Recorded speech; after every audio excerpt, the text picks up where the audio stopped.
Guys, so I'm just going to give my quick little reaction to the release of the preseason AP Top 25 poll, and I'll give the voters credit. I do think there was some nuance within this poll, especially in the back half of it.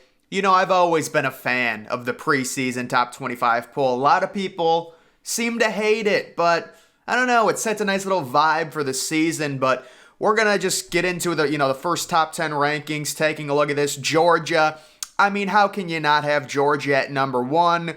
Even replacing the QB, they got 61st place votes. They've won the last two national titles. Case closed, you got to put them at number one. And they virtually received every first place vote, 60 out of 63. The defense, it's just talent on top of talent. And it is unfortunate. I mean, it's a disgustingly bad schedule. They're going to have a real big issue if they somehow lose one regular season game and then have to face Alabama or whoever it is, from the SEC West in the championship. Due to their schedule, they're just not going to have any good wins on it. They need to go undefeated in the regular season. You've got Michigan coming in at number two, ahead of both Ohio State and Alabama. Michigan receives two first place votes. Everyone understands that Ohio State and Alabama have more talented rosters than Michigan. They recruit better, but Michigan does return a QB. Ohio State and Alabama don't, so they both get knocked down because there's some mystery involved there. The Buckeyes coming in at number three. The expectation is Kyle McCord will start. The one thing I'll say about Ohio State, people seem to be overlooking the talent on defense for the Buckeyes. They had a crazy recruiting class in 2021. All of those five-star defenders, along with Sonny Styles and CJ Hicks. This Ohio State defense, it needs to be one of, if not the best defenses in college football based on the talent that they have. Kyle McCord, do you trust him? I don't know, but you do have to trust Ryan Day and his ability to develop quarterbacks. But they come in at number three. That's a fair ranking. And then Bama at number four. There's some question marks surrounding the quarterback. Ty Sampson, Jalen Milroe. Who's it going to be? Probably Simpson, but either way, Bama just stacks talent on top of talent. They should be fine. They're probably going to finish 11-1, let's be honest, folks. LSU at number five. I'll say this is the first one where I'm just not feeling LSU this year. I feel like they kind of lucked into winning the SEC West last year, and now everyone is like, oh, they get their quarterback back. They've got Harold Perkins. I don't know. I think LSU kind of disappoints this year and loses 3 or 4 games in a tough SEC. USC at number six. Caleb Williams, the Heisman Trophy winner. Can he go back-to-back? It's virtually impossible. Let's be honest, guys. It's not going to happen. But USC, listen, this year, it's a shame the Pac-12 is getting ripped apart because it is going to be a good conference this year with all the returning quarterbacks. They're going to have some tough games on that schedule. But we would expect USC. The question mark surrounds their defense. They've got Corey Foreman, the former number one overall recruit. Can he live up to his potential? 6th overall is a fair spot right now for USC. Penn State at number 7. I think it's a little bit aggressive, but I love it. I like that Penn State comes in at number 7. Based off of this team, their potential, the running back, the dynamic duo. The big question for me surrounds the wide receiver core for Penn State.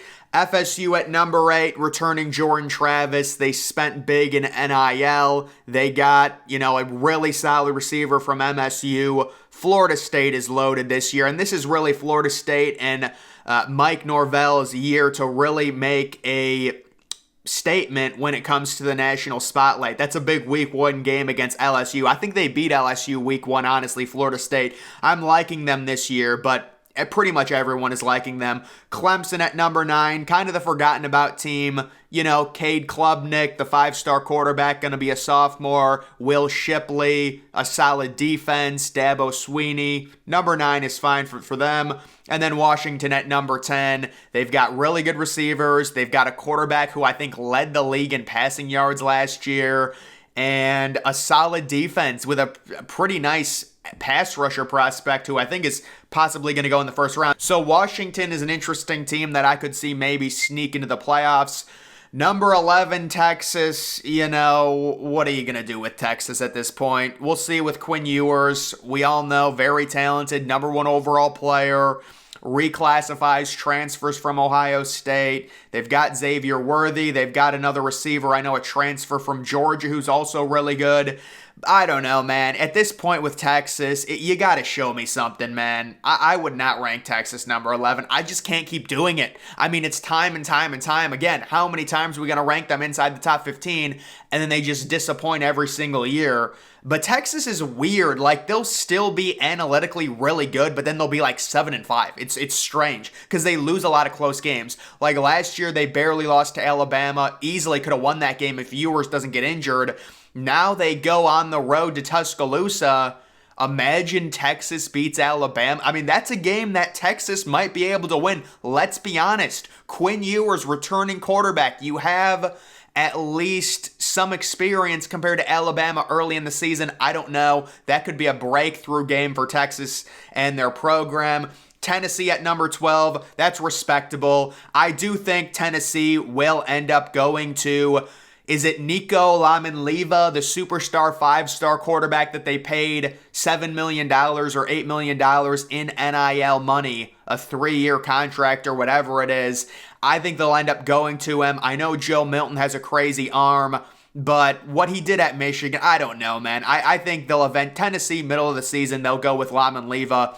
And them being 12th, it makes sense. There's a little bit of, there's some skepticism around Tennessee because they were so mediocre for so long and then they had one great year. We'll see if they can keep it up.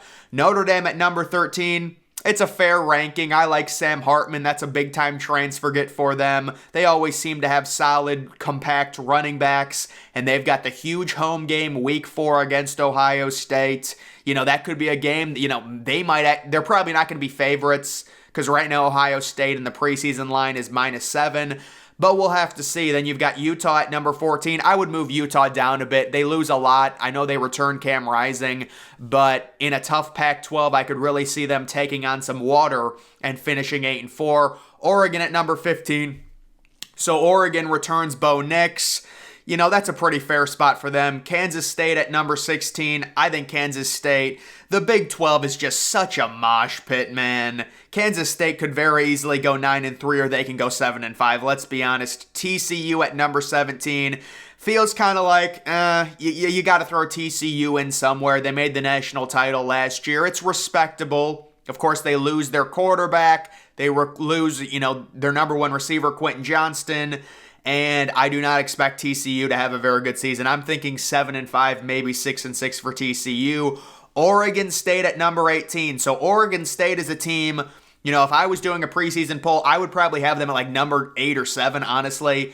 And the reason, it's a combination of things. Number 1, if you actually look into Oregon State's schedule, it's very easy. Oh my God, does it line up perfectly? Number 2, the stadium renovation that they got. It's going to have a huge impact on the games. It's going to be louder. You've got DJ Uiagalelei. People don't like him, but I do think Uiagalelei in the right system. Remember, there were rumors that Ohio State was trying to get Uiagalelei. That kid has massive thighs.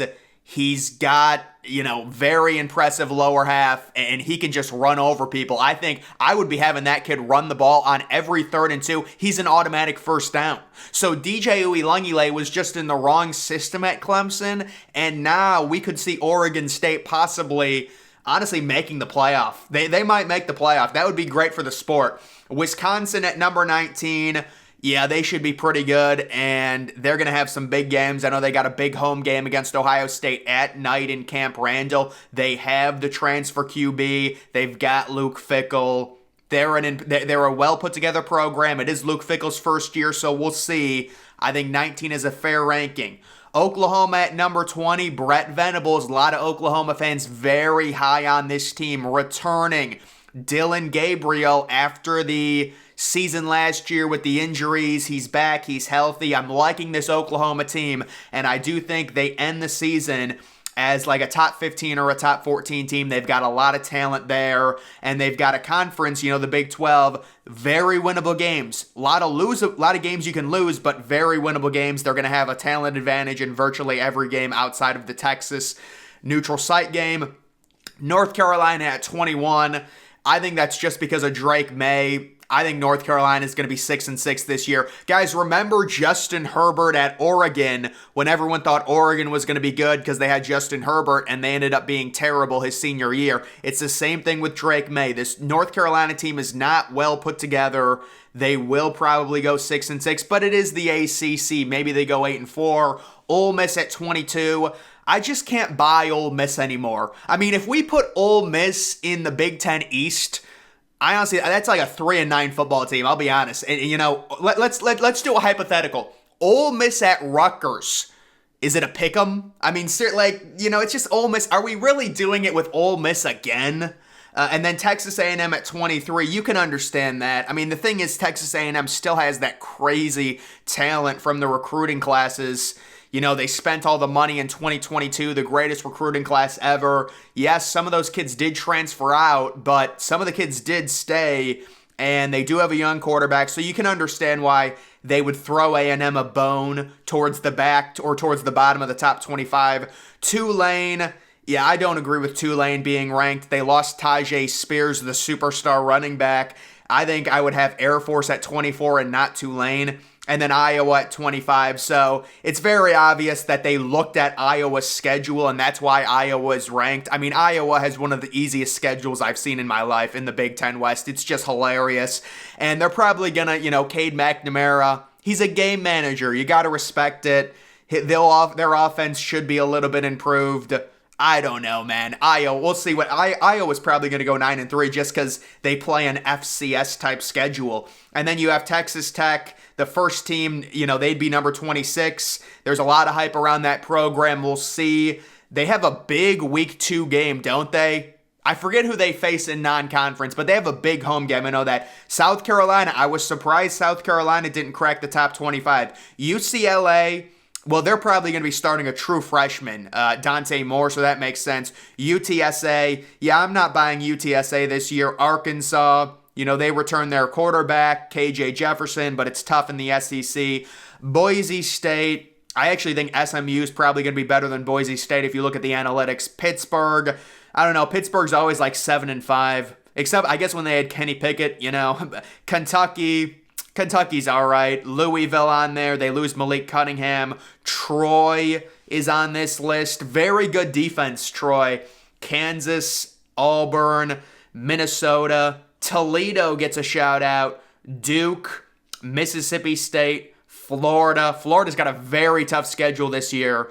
Illinois, I think Illinois is going to be really bad. I feel they're going to come down to earth and be 6-6. That's my opinion on Illinois. Baylor, Coastal Carolina, Grayson McCall back for the 18th year. South Alabama it's good to see South Alabama getting a shout out. NC State gets a shout out with Brendan Armstrong, the transfer from Virginia. James Madison, remember when they were ranked? And then Liberty as well. So that is just the first, you know, official preseason top 25, I'm sure. It's all going to change. A lot of these teams are going to move up, move down, whatever. I'll say, I think this is a fair rankings list. I don't see much of a problem with it. I would have LSU a little bit lower, personally. But other than that, in terms of the top 10, I mean, Georgia, Michigan, Ohio State, Bama, those are the clear top 4 in whatever order. Like, Georgia has to be number 1. After that, you can really make an argument. I understand they go with Michigan because they have the returning quarterback. You know, Penn State, I honestly might move up to number 6, but that is pretty aggressive. Maybe move USC up to number 5. Looking at 11 through 20, I would have to move Texas down. I mean, Texas is going to have to prove it to me. I still think Texas is a top 20 team, but not that high. I would move Utah down a bit personally. I just don't buy them this year in a tough conference, and they lost some players, Dalton Kincaid, Clark Phillips. Oregon, I'd move up slightly. Kansas State, I'd probably leave Kansas State right where they are. TCU, I'd move down, but I'd still give them a top 25 ranking. You've got to respect the year they had last year. Oregon State, I think, is a loaded football team. Wisconsin, I'd probably move up to like 15. Oklahoma, I'd probably move up to like 17. North Carolina, I'd have them out of the poll completely. Ole Miss, I think Ole Miss might lose if you had like a neutral site game with UMass. I think you'd pick UMass in that game. Texas A&M, yeah, I'd probably keep Texas A&M at 23. Tulane, I would probably exchange with Air Force. If you look at Air Force, they're really good. Another team I'd probably have ranked SMU. I'd have SMU in there. And then Iowa, yeah, I'd probably move Iowa up a bit because they play the easiest schedule in the history of football. But guys, that is going to do it for this video. Make sure you follow me on X. Link to that's always in the description.